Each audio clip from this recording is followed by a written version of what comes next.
সীমা কিচেনে সবাইকে স্বাগত। আজকের রেসিপি লোটে মাছের ঝাল বা লোটে মাছের টপকাও বলতে পারো। তো এইভাবে আমি গোটা গোটা মাছগুলোই রান্না করব, কিভাবে করি সেটাই দেখুন। তো তার জন্য আমি এখানে 300 গ্রাম লোটে মাছ নিয়েছি এবং কেটে ধুয়ে পরিষ্কার করে নিয়েছি। তো আমি এখানে মাছগুলো গোটা গোটা রেখেছি, আপনারা চাইলে দুখানা করে কেটে নিতেও পারেন। এবার এই মাছের মধ্যে আমি অর্ধেক পাতিলেবুর রস দিয়ে ভালো করে মাছটাতে মাখিয়ে নেব। লোটে মাছের যে গন্ধটা আছে সেটা তাহলে আর আসবে না।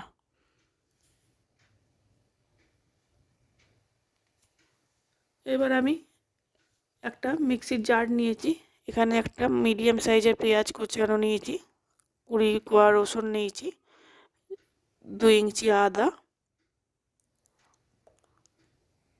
আর 8 থেকে 10টা কাঁচা লঙ্কা নিয়ে একটা মিহি পেস্ট বানিয়ে নেব।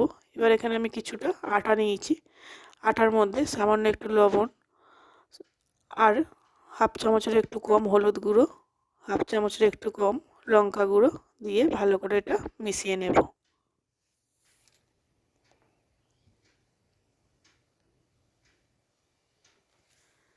মেশানোর পর আমি একটা লোটে মাছ এইভাবে আটার মধ্যে দিয়ে ভালো করে কোট করে নেব। অবশ্যই লোটে মাছে আগে নুন মাখাবেন না, তাহলে লোটে মাছটা থেকে জল ছেড়ে যাবে, কারণ মাছটা খুবই নরম মাছ। তো আমি এইভাবে সবকটা মাছই আটার মধ্যে দিয়ে একবার করে কোট করে নেব, তাহলে আর ভাজার সময় ভেঙে যাবে না। তো সবকটা মাছই কোট করে নিয়েছি, কড়াইয়ে তেল দিয়ে দিয়েছি, তেলটা খুব গরম হয়ে গেলে তখন একটা একটা করে মাছগুলো আমি তেলের মধ্যে দিয়ে ভেজে নেব।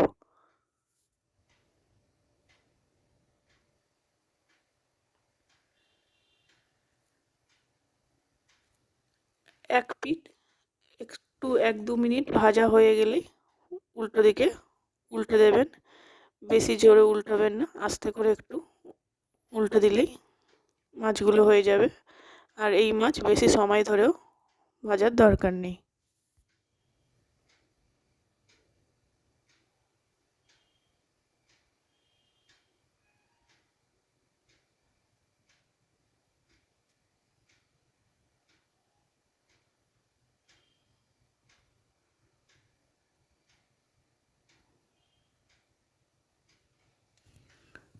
এই লোটে মাছ অনেকে তো অনেক রকমভাবেই খান, একবার এইভাবে গোটা গোটা ঝাল করে খেয়ে দেখবেন, খেতে খুবই সুন্দর হয়।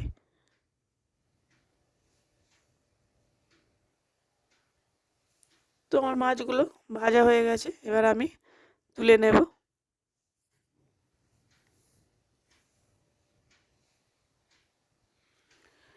একইভাবে আরও যে মাছগুলো আছে সেগুলোও ভেজে নেব।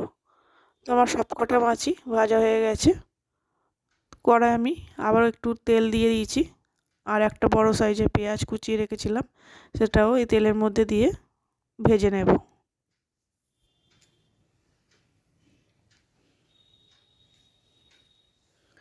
পেঁয়াজের মতো পরিমাণ মতো লবণ দিয়ে দেব, তাহলে পেঁয়াজটা তাড়াতাড়ি একটু ভাজা হয়ে যাবে।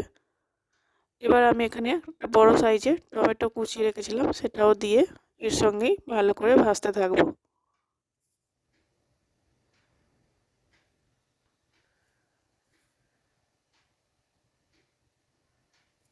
টমেটো আর পেঁয়াজটা একটু ভালো করে ভাজা হয়ে গেলে বা নরম হয়ে গেলে তখন আমি যে পেঁয়াজ আদা রসুনের পেস্টটা করে রেখেছিলাম সেটাও দিয়ে ভালো করে আমি কষাতে থাকবো সময় ধরে, যাতে আদা রসুনের গন্ধটা চলে যায়।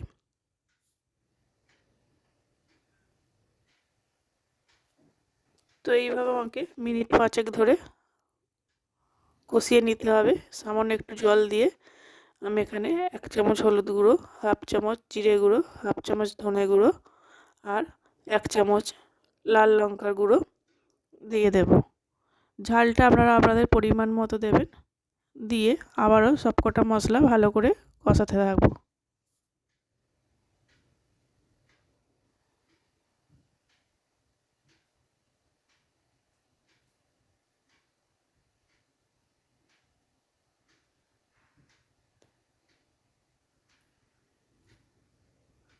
তো এইভাবে আমি সময় ধরে ভালো করে কষিয়ে নেব। মশলার কাঁচা গন্ধটা যখন চলে যাবে তখন আমি জল দিয়ে দেব। তো আমার মশলাটা একেবারে কষানো হয়ে গেছে, এবার আমি জল দিয়ে দিলাম। 1 থেকে 1.5 বাটির মতো আমি জল দেব। ঝোলটা একটু ফুটতে দেব। ঝোলটা যখন একটু ফুটে কমে আসবে তখন আমি ভেজে রাখা মাছগুলো আস্তে আস্তে ঝোলের মধ্যে দিয়ে দেব। তাড়াহুড়ো করে সবকটা মাছ একসঙ্গে দিতে যাবেন না, এইভাবে একটা একটা করে মাছ দিতে হবে, কারণ এই মাছটা খুবই নরম, একসঙ্গে দিলে ভেঙে যেতে পারে। তো এইভাবে আমি ঝোলের মধ্যে সবকটা মাছই দিয়ে দেব। চ্যানেলটা ভালো লাগলে সাবস্ক্রাইব করার অনুরোধ রইল।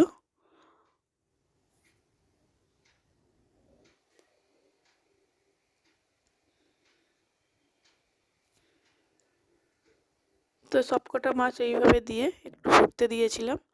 একটু ফোটার পরেই ঝোলটা একদম কমে গেছে। এটা বেশি নাড়াচাড়ার দরকার নেই।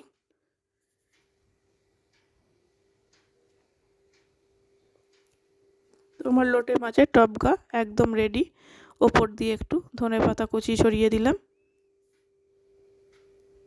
দিয়ে নামিয়ে নেব। দেখুন আমার কত সুন্দর হয়েছে, একটাও মাছ কিন্তু ভাগেনি। অবশ্যই বাড়িতে এইভাবে ট্রাই করবেন। সুস্থ থাকবেন, সাবধানে থাকবেন। আবারও চলে আসবো নতুন কোনো রেসিপি।